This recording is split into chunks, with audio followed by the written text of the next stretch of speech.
Warning, this podcast will probably feature spoilers for many, many episodes of Doctor Who.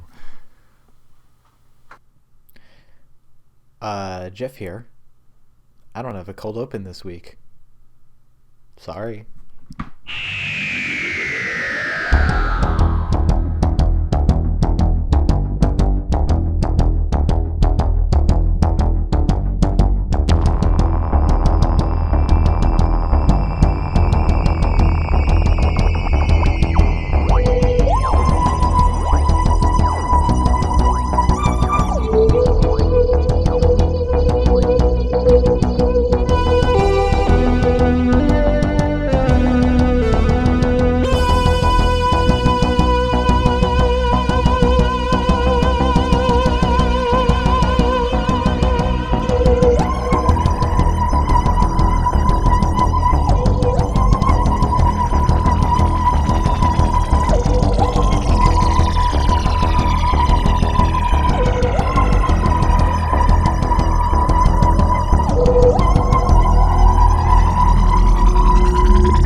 Hello, and welcome back to another episode of the Back to the TARDIS podcast, the podcast where we take a look at every single episode of the 2005 revival of BBC's Doctor Who. I'm Jeff. I'm Sky. I'm Avery. And today we are looking at Series 1, Episode 8, Father's Day, by my boy, Paul Cornell. So in this episode, it introduces a semi-recurring character in Rose's father, Pete Tyler, and features Rose and the Doctor traveling back to 1987 to see him just before he gets killed by a speeding car, and shenanigans ensue. That's one way of saying it. Wait, does her dad come back? I can't remember this. Yeah, he does. It's not this universe one, but there's the alternate universe. Oh, right. That makes sense. So yeah, there's I think the biggest strong point to this episode is there's so much fucking pathos in this episode. Oh yeah. There's so much just pure emotional appeal and really just and I think this might also be Paul Cornell's strong suit, because Paul Cornell of course wrote Human Nature, the Family of Blood, and the original book that inspired it, Human Nature, which had the seventh Doctor in it, and all of them are super fucking emotional and really good, and kind of push sort of the limits of what Doctor Who was doing before. Like I mentioned, this is this season's sort of weirder experimental episode. I'm gonna be honest, I didn't vibe with this one too much. Wow. Okay, this is gonna be fun. Yeah, I'm gonna be upfront with that one. I thought it was all right. There's gonna be a 2-to-1 split on this one. So Rose asks the doctor if she can go see her dad when he was still alive, and the doctor's like, I shouldn't, but at the same time I want to smash, so Yeah. Let's be real, that's kind of what this is. Yeah, I can only imagine 10 doing this, and we all know why that is, but any of the others, I was just there's no way this is happening. Yeah, exactly, except maybe 13 because of Demons of the Punjab, and even then 13's was damn it, I'm way too nice for this shit. Yeah. No, I found it not only this is how much of a pushover he is. Not only do they go back once and try and make this happen, they go back twice. I forgot that, which makes it even more I remember dangerous. that. I actually thought they went back more than twice. So I had the exact opposite reaction of, oh, they're only going twice. Okay. Yeah, I thought they went back more too. Yeah. I thought it was a whole time messy thing. Yeah. Yeah. But yeah. I do like this scene where they go back and see it, and it's this really morbid scene where Rose like sees it and she can't like bring up the strength to go to him while he's dying, and they just watch it and they're like, okay, I'm gonna do it again. And then the second time, Rose of course goes and grabs Pete Tyler and saves him, which is where this episode starts to get a little funky. Yeah, I really enjoy how, I mean, we kind of skipped over it, but at the very beginning, how, like, we see Jackie telling young Rose about her dad, and it kind of goes into something that a lot of people don't talk about, is that we, like, for a lot of people, we, like, remember the dead more fondly than perhaps, like, in the moment, and Yeah. that was definitely, like, an eye-opener for me, like, I wasn't, like, super young when I started watching Doctor Who, but, like, realizing that, like, hey, you know, not everybody gets along It was perfect. like this, and that seeing how we, like, remember things differently, and, like, the stories, and how not nostalgia goggles, because that's, like, for a different thing, but how we can, like, shift like, our reality in a way that we don't necessarily know, and that kind of begins when we, like, see Pete's house, and even before that, when we're, like, going back and seeing that he can't get Jackie's entire name right at the wedding, is just like, oh, yeah, this is a different type of story. This is a different type of quote unquote love story. I found Rose annoying in this episode. I mean, I guess like it is her kind of like her reaction and her actions in this episode make logical sense. The only place I can see it being annoying is that, like, basically from the time that she saves her dad all the way to, like, when she finally notices that the doctor isn't happy with what she did, she's just like, oh, I'll tell him you're not my boyfriend. And it's like, that's what it goes to. But even then, it's just like, well, yeah, she wouldn't know. She's seen him, like, change things and, like, stuff, so... Yeah. But I can kind of see it, though. Yeah. I don't know. I don't know what exactly it was about this episode yet, but it's just sort of like, it didn't do it for me. I didn't, like, emotionally bond to what was happening, and I was just sort of like, eh.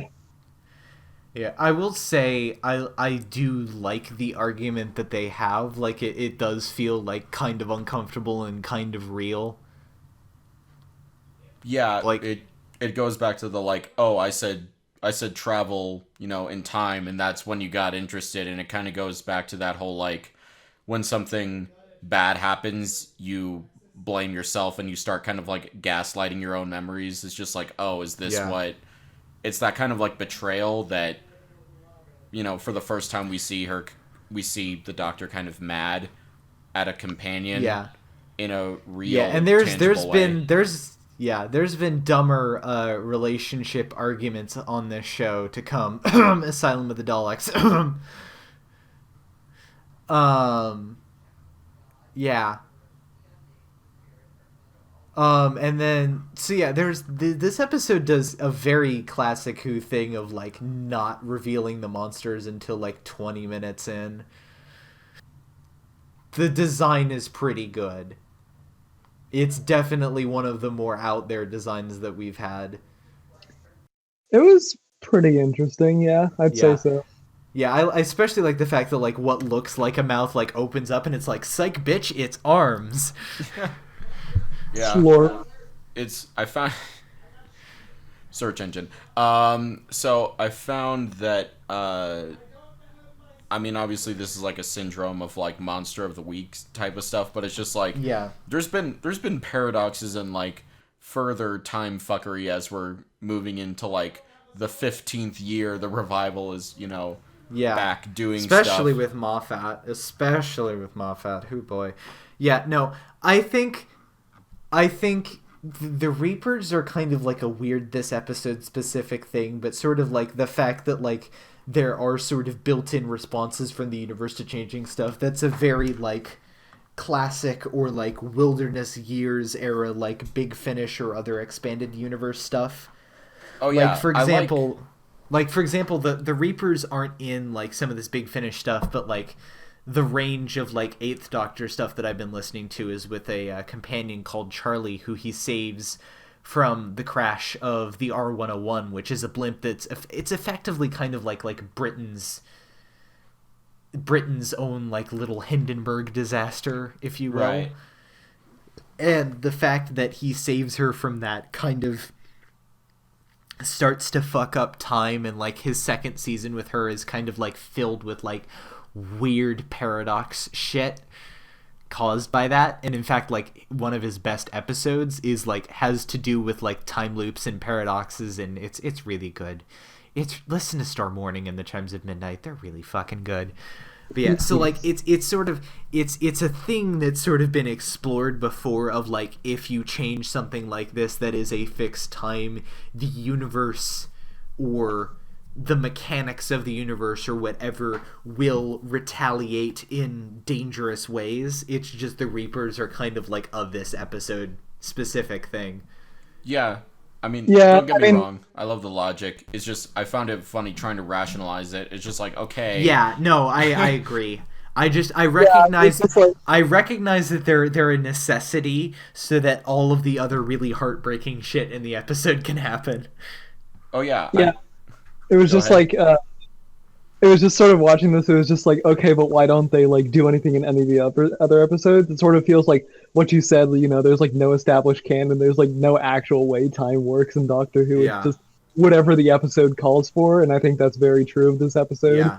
It's just like, how exactly do, like, fixed points work, and, like, what does that determine? Like, Yeah. what happens What when I- you break that? Yeah. Yeah.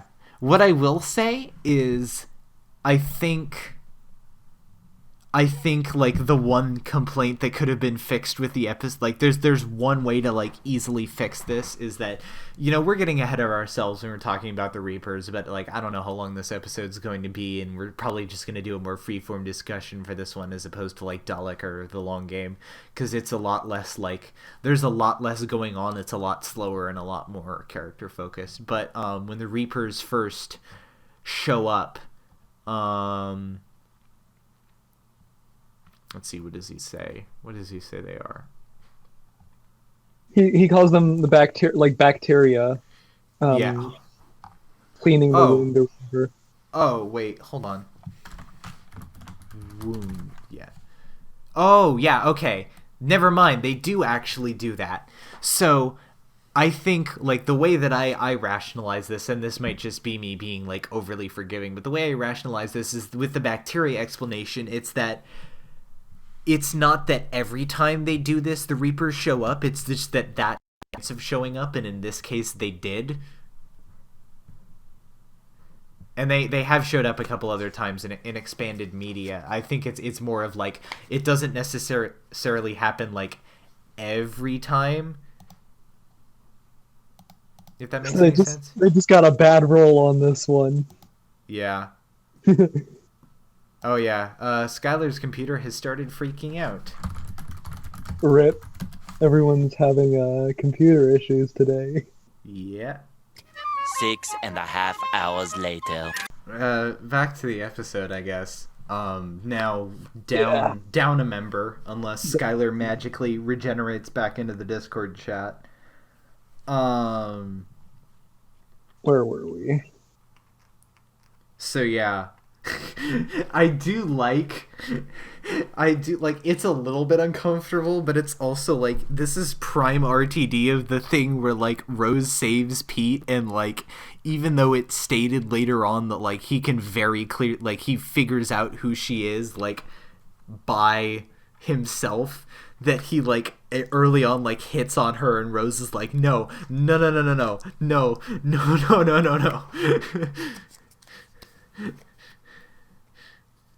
Yeah, it was just. Oof. That's just like prime RTD. Like, I saw a video. By, like, a Doctor Who YouTuber, and it was, like, it was between Resolution and Series 12, where they were like, yeah, okay, I'm bored with Chris Chibnall, and like in that episode, like the guy like shit talked Voyage of the Damned, and apparently he got a lot of flack for it. So he rewatched Voyage of the Damned and realized that it's like the simultaneously the most like campest, funniest shit ever, and is also simultaneously extremely grim. Like almost everyone dies. Ooh. Same time, you have Kylie Minogue in a maid's outfit push a headless dude that's just like a head in a box off like a ledge with a forklift. Oh, that's the and then like they like upplay like Jesus imagery with the doctor, and it's just like. Oh yeah, I remember that episode. Yeah, I honestly like I might see if we just like instead of doing like a serious episode for that, we just like do like a live commentary on it and just like talk about it while we're watching it. That'd be funny, yeah. Yeah. Anyways, did they ever actually, unless I might have missed it, did they actually explain why all the telephones are repeating Alexander Graham Bell's first telephone thing, or is that just... It's sort of a thing. It's just like, oh, I guess time is doing stuff. Yeah, and I swear I remember there being an explanation for it, but like I don't remember what it is. Oh, hey, Skylar's back. Hello. I like this part in the transcript that makes it clear that this is written by a person and not like people that are on the show, because it says the radio changes to 105.4 yes. FM and rap music comes out. I am reliably informed that this is Don't Mug Yourself by The Streets. Yeah, no, the transcript site that we've been using is pretty great. Check out the show notes, everyone, for links to transcripts for these episodes. They're really great. What did y'all manage to cover? Not much. We just kind of like dicked around, like memed about like Buttigieg and Klobuchar, and like did like a as we do on this podcast. Yeah, like we didn't do much. We didn't get much farther. Yeah. Oh, and we were also mentioning like the fact that like I was like, I swear I remember there being an explanation for why like all the phones just repeat "Watson, come here, I need you," the first phone call, and then apparently there isn't one. It just kind of happens. Just like, okay. Just like oh, time is broken. That happens. Yeah. It's just like fair enough. Time thing broke. Time machine broke. Understandable. Have a nice day. Yeah. Yeah, I was able to tell that the transcripts weren't written by a show person, because when we see Mickey, you were like, we see a bunch of children playing. We see by the skin color of one of them that we're supposed to know who it is. And I'm just like, whoa, okay. Whoa. I mean, it is when you think about it, that's kind of true. It's kind of racist, yeah. When you think about, like, like, the one person of color child on the playground just happens to be Mickey. Because there's only one black person in London. It's like, okay. Yeah. But also, anyways. There's, like, this weird, like, I wouldn't even call it a subplot, but there's, like, this weird, like, characterization thing where it's like, oh yeah, because like they met like 2 weeks ago and like got like really involved, and it's just like, okay, I don't remember that. I don't know if it's necessary, but okay. I kind of like it though, like in a very dumb way. One thing I do like about this is it just reminds us how trashy Rose is, and like everyone around her. And it's like her dad, it turns out to be, just kind of a fucking scumbag who slept around a lot. And then these guys who are getting married are also kind of like grody, Is it did I miss something, or is it like actually like is it stated that like he's done that recently, or was that like a while ago? I mean, we're not really sure whether he did or didn't. Jackie obviously thinks so, and he Yeah. has his excuses, which could also be However, bullshit.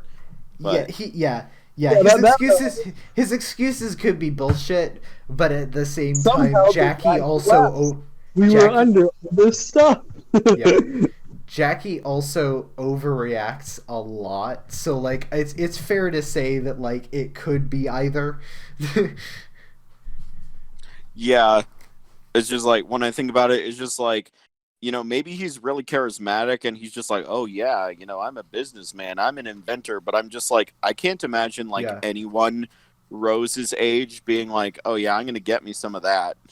But that somewhat balding salesman type. hell yeah. Yeah, no. I will say, like, despite that, like Sean in this episode is like genuinely like he's a good, caring person, and his scenes with Rose, except for the one where like he hits on her, are all really good. Yeah, what makes this episode for me are the small touches, Yeah. like the small interactions, the couple that they like characterize, but they don't over characterize. Stuff like the car that was supposed to hit him that they keep like seeing again and again. Like you didn't have to do that like as many Yeah. times as you do, but it helps, set the Yeah. atmosphere and Yeah. give this, 1987 a little bit more grounding so we like actually Mhm. give a damn beyond, Pete and Rose. Yeah. Also, the thing, like, he is coming up with like all these like crazy like schemes or like business opportunities, but you definitely get the feeling that like he's genuinely trying to do it to like take care of his family. Like it's not just for him. Yeah. Yeah, I did get a good guy vibe from him. Yeah. I don't know. Maybe it's hard to separate like Pete's World Pete, who isn't the same, but he cares Yeah. probably more than Jackie, honestly, in Pete's Yeah. World. So it might be that conflation. No, Or- Jackie in Pete's World is like exaggerated main universe Jackie, and then she fucking dies. Yeah. So I don't know. I don't know if it's like hard for me in the year of our Lord 2020 to accurately assess Prime Universe Pete, but I don't know. He seems like a genuinely good person. Yeah. I mean, I admit, I care more about him than I probably would in a vacuum because Rose cares about him. Yeah.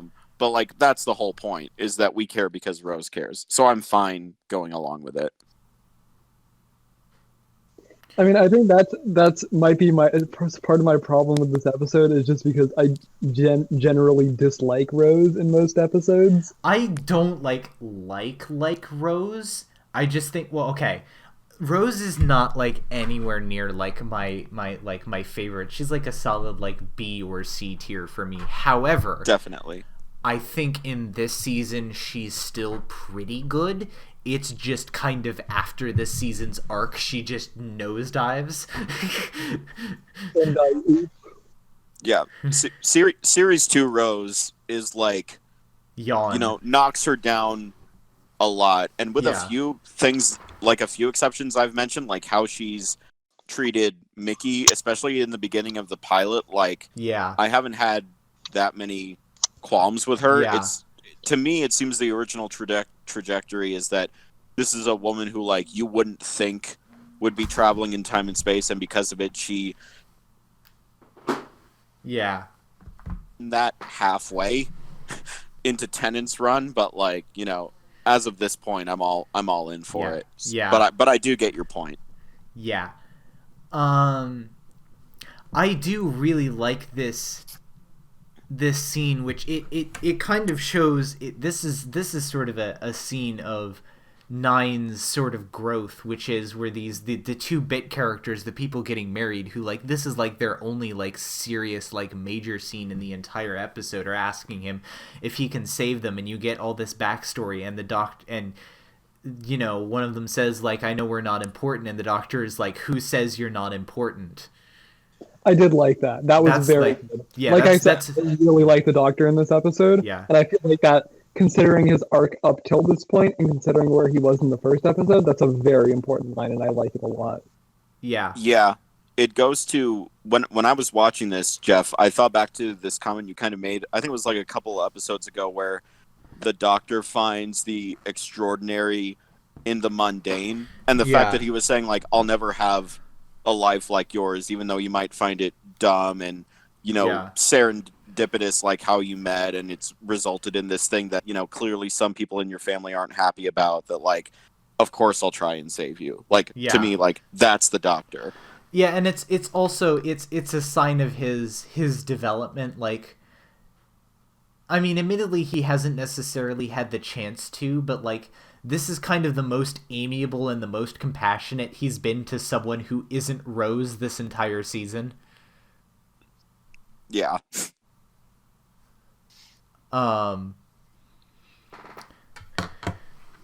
But yeah, I do really like that Pete kind of realizes it. And again, I like all of Rose's scenes with Pete. I think they're very heartfelt and they're emotional, and they help sort of help with this development. And the fact that he kind of realizes like Rose is kind of bullshitting him, and he's like, I'm not around. I'm dead because this description of me, that's not me. Yeah. It's, I don't think he's a great person, but I do like how he has enough self-awareness to be like, either I've changed a lot, or, and I think he starts to put it together as soon as he like recognizes again the car, and to the doctor's credit, he's, again, like going along with his development, like he doesn't explicitly say like, yeah, this is all because of you, or stuff like that. And he's, in his plan to save everyone, he's just like, don't worry, the thing you'll change will still stay the same.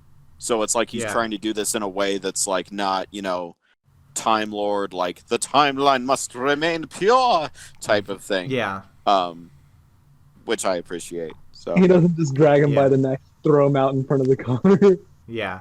Yeah, no.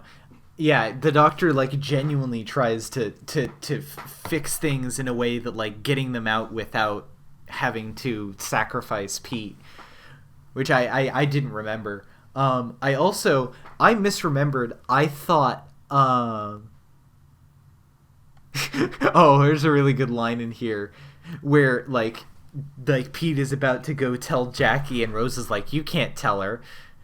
And Pete is like, what, you don't want people to know? And Rose is like, where I come from, she doesn't know how to work the timer on the video recorder. And Pete's like, oh, I showed her that last week. Point taken. Yeah. But no, good I moment. actually I misremembered. I thought like another thing that I misremembered is I swear I remembered like the final paradox of Rose touching her or holding her baby self. I thought that was like something that she intentionally did. No, actually, like Pete just kind of hands her to herself, and because like, obviously when someone hands you a child, you're not just gonna like keep your arms by her side. That ends up being a lot less dumb than I remember it being. Yeah, I do like how they have the conversation beforehand. And they're just like, yeah, no, don't do this. And then it happens, and you're just like, well, fuck. Yeah, but again, like, it happens not... Like, Pete didn't have that conversation, so, like... Exactly. Yeah. Rose, like, didn't intentionally do it.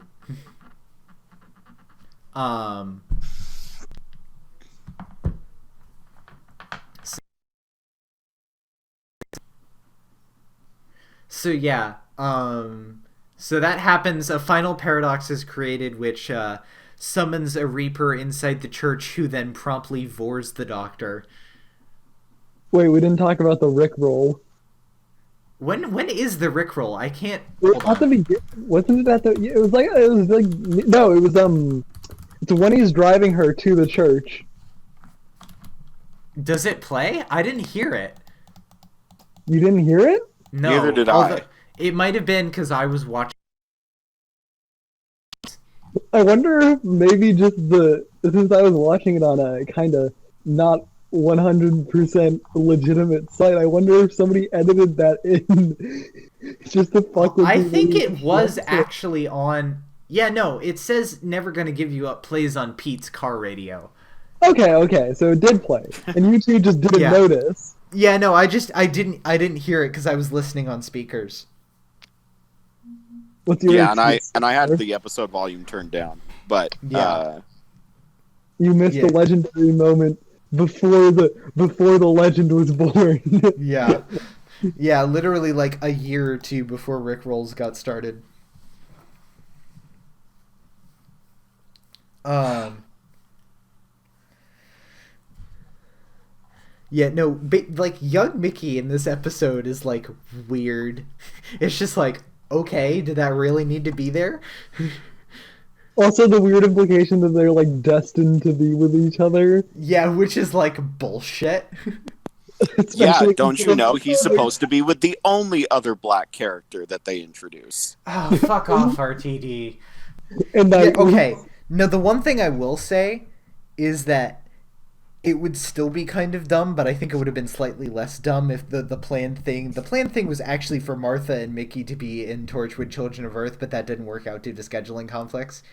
So that would have made a little bit more sense if they had that there, but they didn't. So The only plausible like ass pull that I've seen is that they would be able to relate to each other since they both had love interests that spurned them for someone else. And I was just like, Yeah. well, okay, but that's like a good like having a drink at a bar conversation, not let's get married. Yeah. So Plus, like, Martha was already in a relationship with someone. it's fine. It's fine. I don't even know anymore. I don't. He was white, and then the whole world, forgot what the thing. It's fine. No, but it's like fine. when she shows up again in season 4, never mind. We'll get there. Dumb RTD is dumb. Anyway. the bad moment. I think we can agree. Yeah.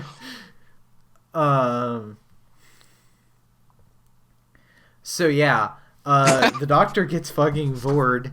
And that's weird. Like this climax has like possibly the least to do with the doctor of like the entire series, except for maybe like I guess Parting of the Ways. Like no, because he's still around for Parting of the Ways. She does do the bad. Yeah, no, like the doctor is literally just not there because he's fucking dead. I think that's a good choice, but yeah, it is notable. Yeah, it's notable that like the episode resolution is entirely like Pete's choice. Yeah, I like how he owns up to everything. He's finally putting stuff together, and the he's car saying should like, have killed me. yeah. And what I do like is that it would have been very easy to like go that way directly, but now he like legitimately has no other choice. Yeah, and he's kind of stepping up and being the like confident, like assured man in a way that Rose was always told. Yeah, Kind of he was. And what I loved the most is that in that like in all of that like that it's like brain when he's finally hit, you just see the doctor, there isn't like a shot of him like rematerializing or something. he just walks out. Yeah, he just walks out and he's like, go to him. And like no anger, no like, oh, now I'm finally back. It's just like, it's very much that 12 attitude of like, do you think that you betraying me would make a difference of how much I care about you? He's just like, no, the cards are down, like, go to him. Yeah. It's just and plus everything's everything's fixed anyway, so like yeah. Yeah. No, and even though I knew it was coming, I might just be like a sappy, overly emotional bitch, but it still got me. Oh, retweet. It still got me. Yeah, and especially the monologue of the memory of Jackie kind of just talking about the end. And yeah, I then, like how that changes. yeah, That's the one thing that like quote unquote remains, even yeah, though it changes. But yeah. And then it just ends. It ends like it bookends of it. It opens with Rose saying, "Peter Allen Tyler, my dad, the most wonderful man in the world," and the day he was born. And then you have this whole episode where learning about who he was and realizing that he wasn't necessarily like the perfect person, and the problems that he had, and then his sacrifice, and then it ending with Peter Allen Tyler, my dad, the most wonderful man in the world, died the 7th of November 1987. Like, damn, that's good. It didn't do much for me. Yeah, I know. I'm a heartless bitch now. It's just like, oh, Yeah. episode's over. Can I ask you something like sincerely? What if you could think of like one or two, three things that like would have made this like hit more for you? Is it like mainly that Rose as a character is like not allowing you to care, or like what do you think's going on? I think it honestly is mainly Rose, just because I have no like emotional investment in her, and just like I feel like a lot of the other like I think I legitimately had more investment in the side character last episode. You know, the one The journalist. Adam? No, not no, not Adam. the journalist. Kathika. Kathika, yeah. Right. I feel like I just legitimately had more emotional interest in her than I did than I've ever had with Rose so far, and it's just like I feel like just something about her writing, it just doesn't appeal to me, and makes me like not interested in her as a person. And so an episode based entirely on her own emotions, like her own emotional past, her own emotional development, and things she cares about, it's just like it was just sort of boring to me. Fair enough. Do you have an example of like, is there something like on this show that like did like really emotionally hit you? Probably one off the top of my head would be Rings of Octanocken. Akaten. Yeah, okay, that's fair.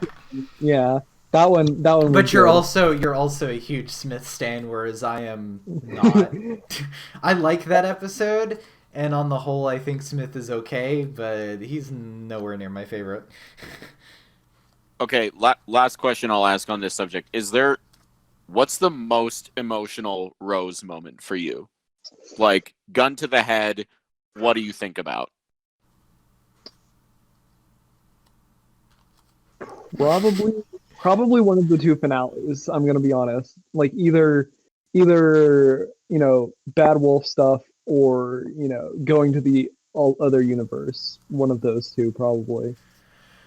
I'm so glad you didn't say ending of season 4, because I was about to raise shit. I when we get to Doomsday, I have shit to say about how that episode, how like the ending of that episode post Rose's official departure plays out, and how her shit in season 4 plays out. That's where my main Jeff pissy angry gamer moment is gonna be. That being dumb, so no. Yeah, no, okay. So yeah, I guess kick it on to ratings. Oh wait, actually, let me just real quick take a look at just make sure there wasn't like any other like trivia stuff or whatever I wanted to say before we get. No, all right, okay. Kick it to ratings. I'm not going to go first this week because I'm pretty sure I'm going to rate it the highest out of everyone. I guess I should go first then. Hell yeah. I don't know. It was an episode that I watched. There were some good Doctor moments. There were some bad other people moments. There was a lot of mediocrity and boredom. It was like a 5.5. I'll go with that. Jesus Christ.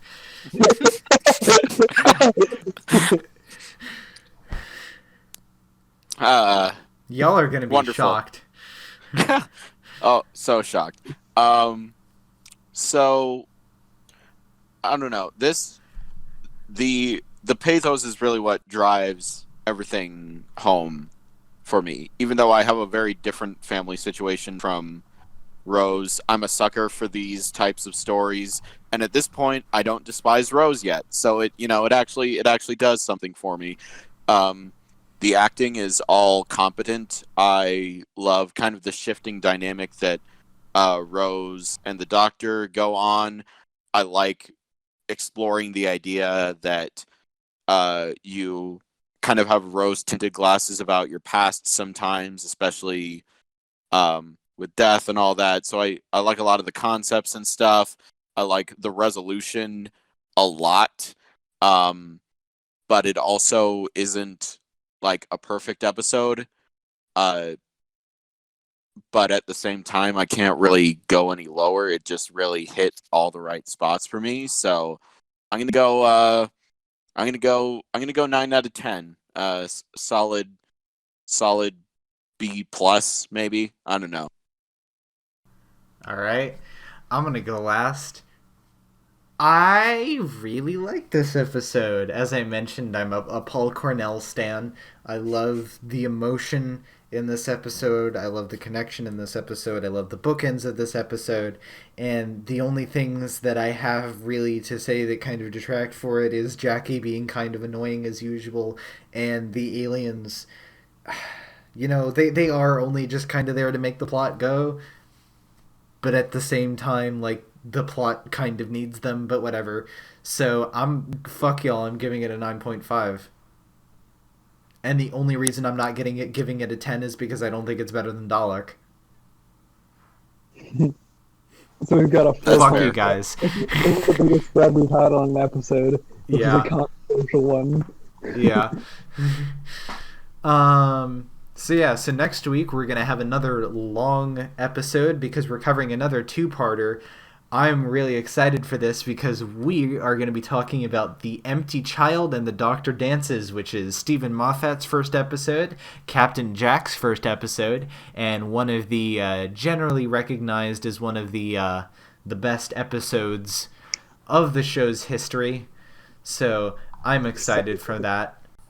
Next week we will be covering Empty Child and Doctor Dances, and we'll probably just spend a lot of time gushing about how good it is. I have some sick stories from my first viewing of this, and we can probably just be like, oh my god, John Barrowman looks so young, because he does. Did you guys see the teaser? He looks like, it's just like, dear God, he looks so young. Holy shit. Especially compared to how he looks now. Yeah. In the first episode, yeah. Yeah. Anyways, so yeah, we will see you all next week.